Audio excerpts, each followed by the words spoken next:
Okay, we all know about red rains falling all over the place, but this was the Kentucky meat shower, and chunks of meat, 2 by 2 inch chunks, nice little, put them on those little skewers, and some of them were 4 by 4, and they fell to a Mrs. Crouch's yard. All right, and yeah, it's kind of unusual. And the exact type of meat was never identified, with the meat appearing to be beef. But according to the first report, 2 gentlemen who tasted it judged it to be lamb or deer. Oh man, they went out and ate it. It just doesn't get any stranger than this. Now listen to this. At the time, Mrs. Crouch, a farmer's wife, I guess calm down, was making soap on her porch one sunny afternoon when she... Okay, my friends, I'm sorry.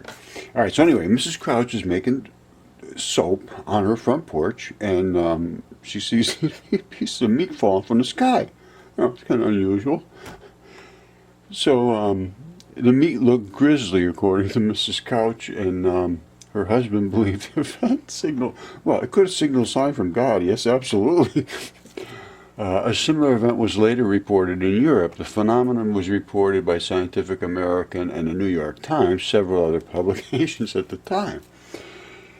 Well, that's kind of unusual, I mean, you don't see that a lot, but, it's apparently, well, you see a lot of this red rain, and that's blood. They checked it out, it's blood. And the things that are falling through space, this was loaded with blood. And let me show you something that they...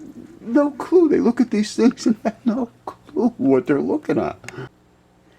I could just see Mr. Crouch right now saying, wow, honey, that's strange. A bunch of meat fell out of space. Someday there'll be spacemen up there, and they'll be saying, wow, it smells like meat up here. It smells like steak. And then maybe they just go and land on the Comet, like Comet 67P. They could just lop off a big chunk of meat and eat it right up there. Who knows? Yeah. Cooks in space, you see them all shooting out that jets of aromatic hydrocarbons, or polycyclic aromatic hydrocarbons, and I'll show you about that too. Okay, space may be a giant vacuum, but astronauts swear that it has an odor. Well, guess what it smells like? Those who have sniffed the aroma liken it to burning metal or steak. Space has its own unique smell, NASA astronauts say, and they've been saying this for years. Space smells like burning metal or steak. What happens? They go out on their walks, and then they come back and they take their suits off, and they smell like sirloin, medium rare. Now you see that? Go ask an anatomist or a doctor if that might be a lung, which it is, and that is as well. This was loaded with red blood too, but it didn't boil off coming through space.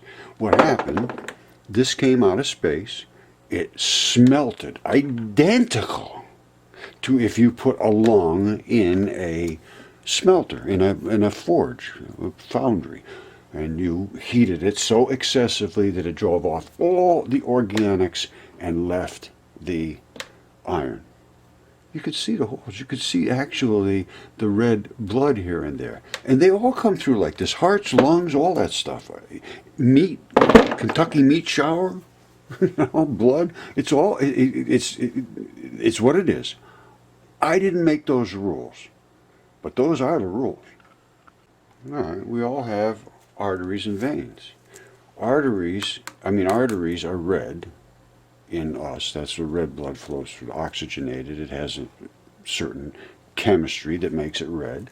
And the vein blood normally in us is blue, because it's used the oxygen, and that's what happens is you burn oxygen in your body. It removes an oxygen from the iron complex and returns the vein blood, and in mud fossils it's black. You see? There'll be black blood here and there, and then there's red blood. There's two. They all have the two different colors, and this is an iron, or probably a heart or a lung. I'm not sure, but it's when they're pretty much solid iron like this. That was either a heart or a lung. I can almost guarantee you. That nothing else has that quantity of blood. And they must be loaded sacks of blood out there. They must be full of blood. And I can see it coming out of Comet 67P as vapor, just like it would burn off on your gas grill. So let's take a look at that. Okay, my friends, Roger at Mudfossil University, and I've been talking about Comet 67P for, since they went out there, I don't know, 4 or 5 years ago, that it is biological, and it is, and I have the exact same item here, right there. There it is right there. Now, that is a tendinenthesis. It's out in space, Comet 67P. I've done the well, they did the chemistry, and I analyzed the chemistry. It is organic, 100% certain. And the biology's here. I have blood, there's no question. I looked at a microscope and drilled it out of here where some red blood. That is the tendon ball right there. And that is the stalk. And that is the fiber that would have come. Now this came through space. This is a meteorite. That's why it's blistered off like that. Nobody cooked this. It came through space and it was hot and boiled off the red blood side. Now this came through, I'm sure, during the nighttime hours where there's not a ton of extra electrons just really flooding in.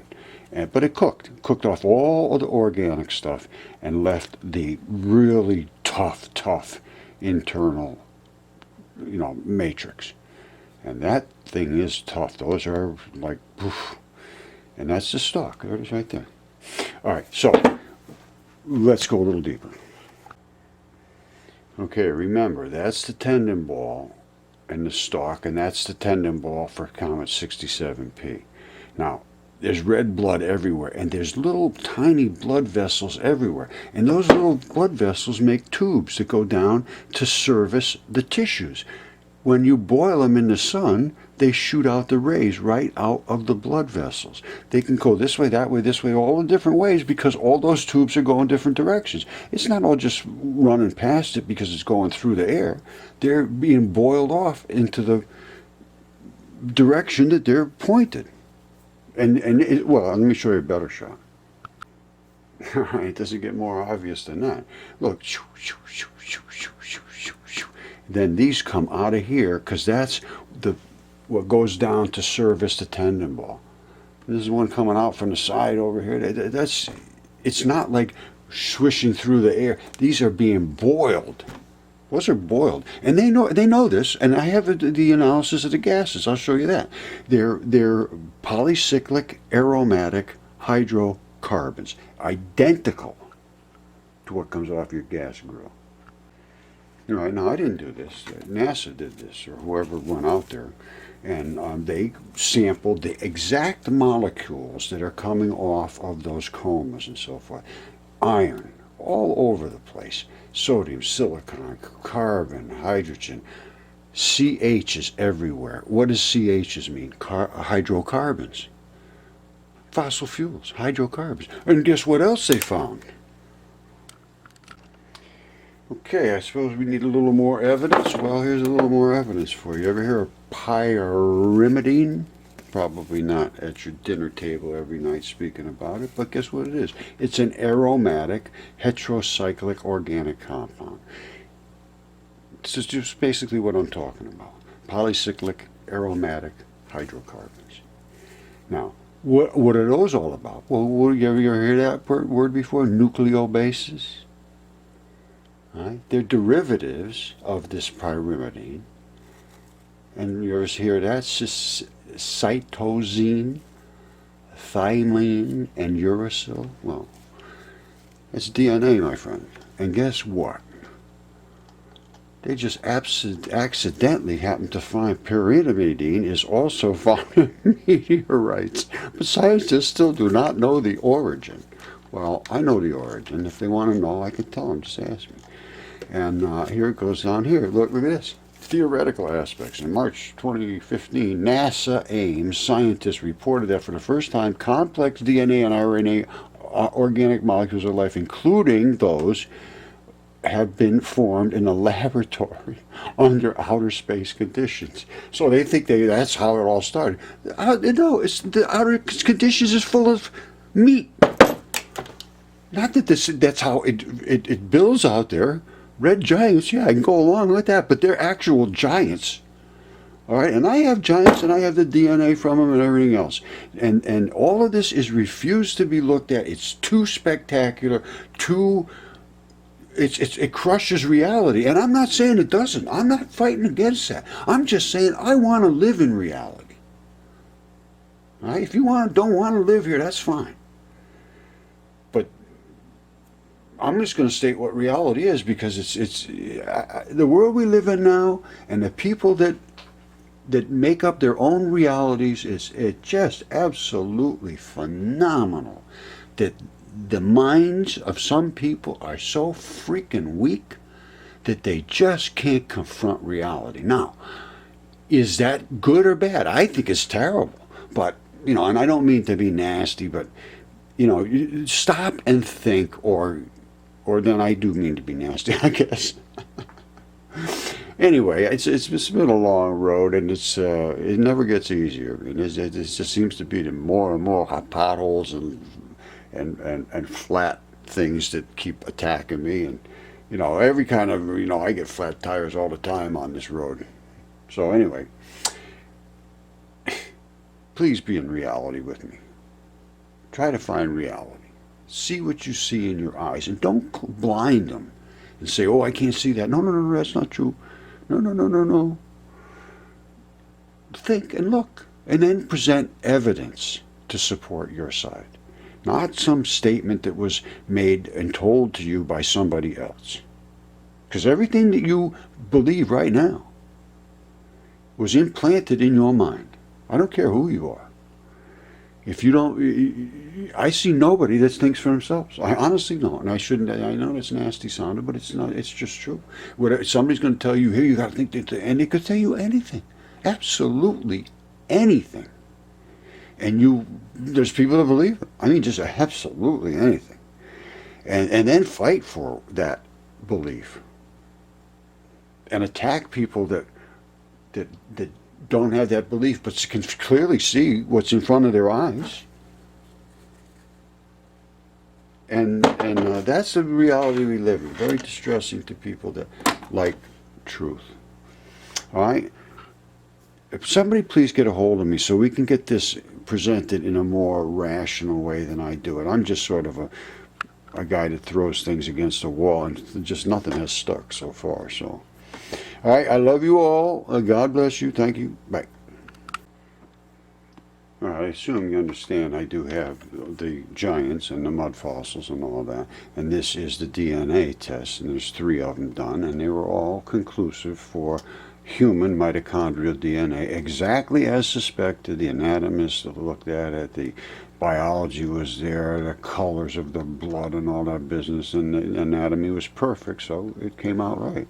So, my point is that this is well understood and well studied and well supported, and the only way you could deny this is just to say that, oh, well, I don't believe anything, you can't possibly be right, and I don't want to see it, because if you looked at it, you can't help yourself but you have to come to the same conclusion. Now, or you could just say that none of this exists because there is no such thing as space, or there's no such thing as a space station, or no such thing as astronauts and all that, which I hear that all the time too. And please don't do that. Please don't do that to me. I work very hard at this research, and to say I have to go blind to conform to what you expect from me is very distressing. And anyway, I'm not going to go down that road anymore. All right, thank you. I think it's time to look at reality with open eyes on every side and see what is there. All right, thank you.